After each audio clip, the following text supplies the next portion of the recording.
Hey, you do. Oh, man.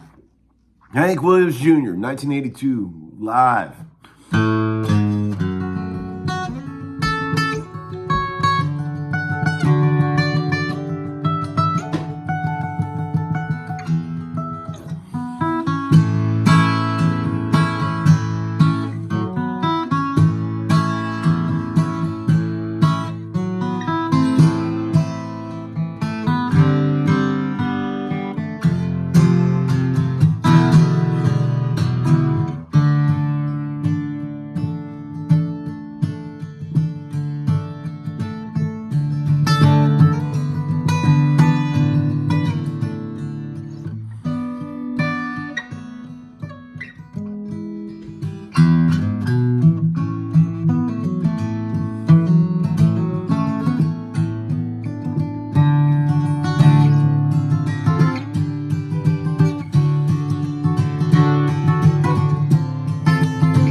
Have you heard the story of the hop rod race where the Fords and Lincolns were setting the pace? That story is true, I'm here to say.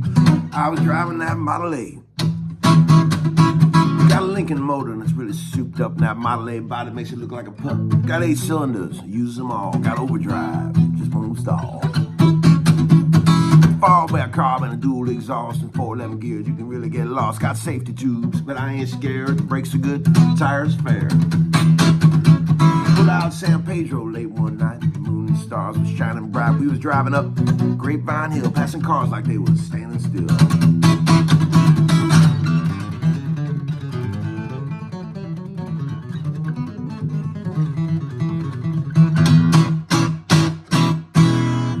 Verses in that song. I used to know them all back in the old days.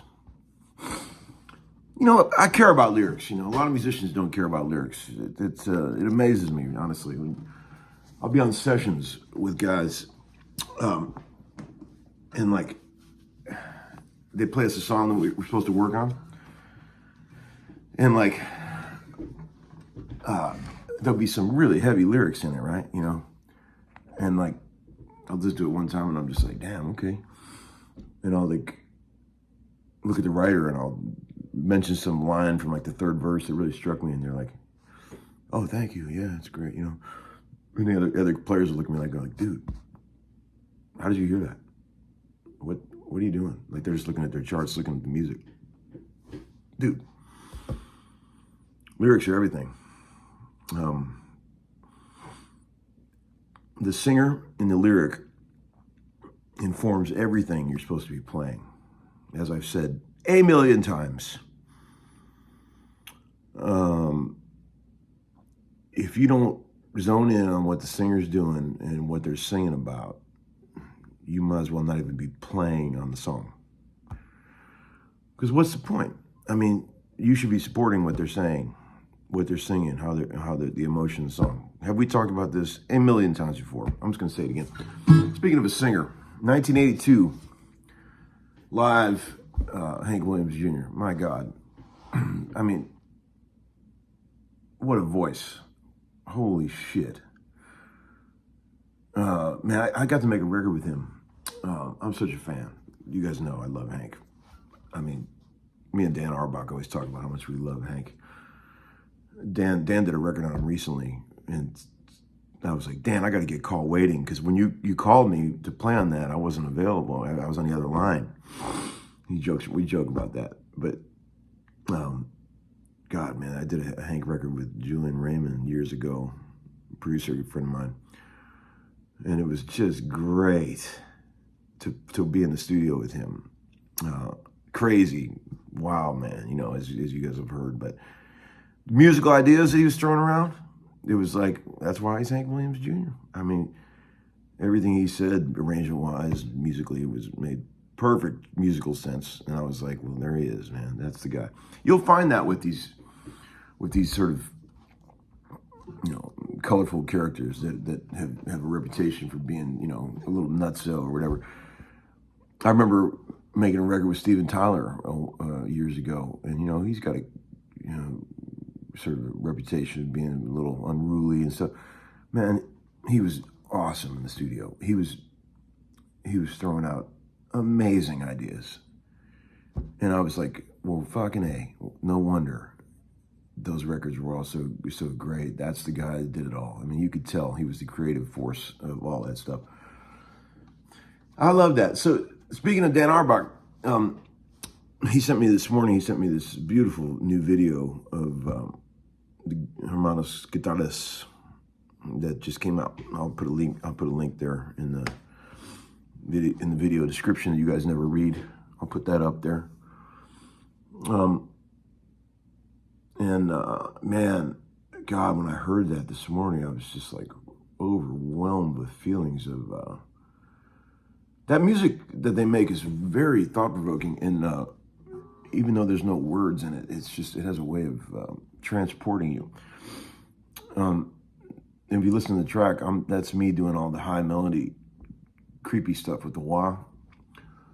And I remember those guys when we were in the studio. That might have been the first song we worked on. Like, we worked on a bunch of songs over the course of a couple of days, and they had never heard me play before, and they got. I think that's the song. I'm pretty sure. I can't remember, but you know, it was a little nerve-wracking trying to like add something to what they're doing. You know, because their unit is so tight. You know, I mean, you don't want to be messing with that too much. You know, so I was very cautious about what I played, and I went out there, and I remember when that started putting that little melody on top of their tune, and I was like, I hope they like this. You know, I got my eyes closed off in some crazy land that I'm in when I'm playing, and that we got done with the first take, and I was expecting them to go, you know, yeah, man, can you try something else? But they came out and hugged me. Oh man, that was a funny moment. And I was like, so you like it, okay? And they're like, yeah. And man, it's always, you know, it's always a slippery slope when you're trying to add something to somebody's music. You hope they like it. Some people are very precious about the tracks they've already got, and they're very careful about what else they put on there. And you go in there, man, if you start just painting away on that stuff thoughtlessly, oh Lord, they hate it. But you got to just be very careful about what you add thoughtfully to what they've already got going. And you could say whatever you want about me. You know, he needs to shave his beard, or he's an old fat white guy. But one thing you can't say is that I don't know how to carefully fit myself into a very delicate musical situation. You cannot say that, because I do know that. Here's an old Epiphone Frontier, 1965, I believe. Lovely guitar, Jesus. This guitar, man, did you hear that chair squeaking? It sounds like a human voice. Ooh, that spooked me out for a minute. I was like, what is that? This guitar, I bought it, didn't own it very long. It's already sold, but man, listen to the tone of this thing.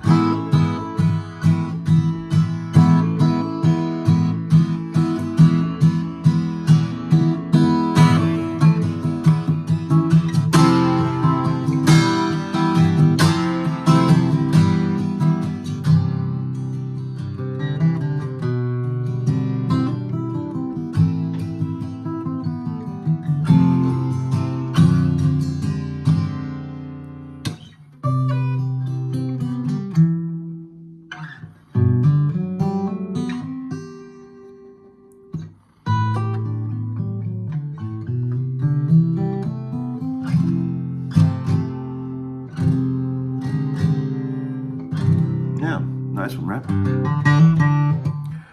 All these ceramic bridge Gibsons really shine in this area right here. Man, they really shine right there.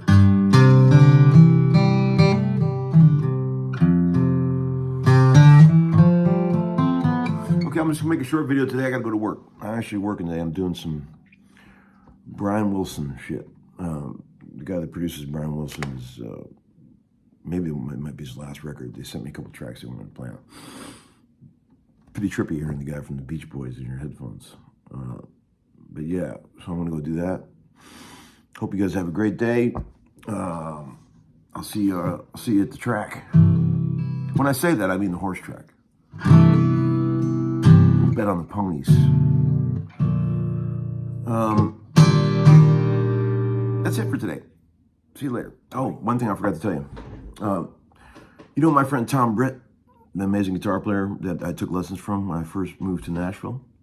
Slide player. I've talked about him in my videos, and he's got a YouTube channel. And I'm gonna try to find a link to how to get. But man, he's an amazing painter.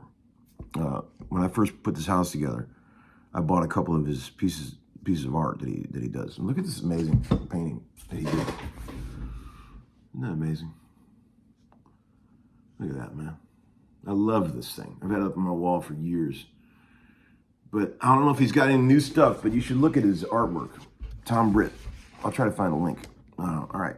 See you, friends.